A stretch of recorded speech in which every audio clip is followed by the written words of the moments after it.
ধ্যান একটি ধারণাতে বশীভূত থাকে, যোগ আকারে মন সেথা আত্মপ্রকাশ করে। ন্যস্ত থাকা ধর্মমত, ব্যস্ত জীবন নিমজ্জিত থাকে, আশার ফল আশায়িত অন্তরে তা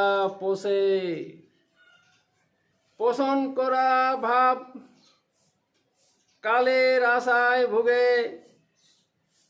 অন্তিমে তা ফলপ্রসূ নাও হতে পারে। ধারণাটি অস্পষ্ট থেকে যেতে পারে।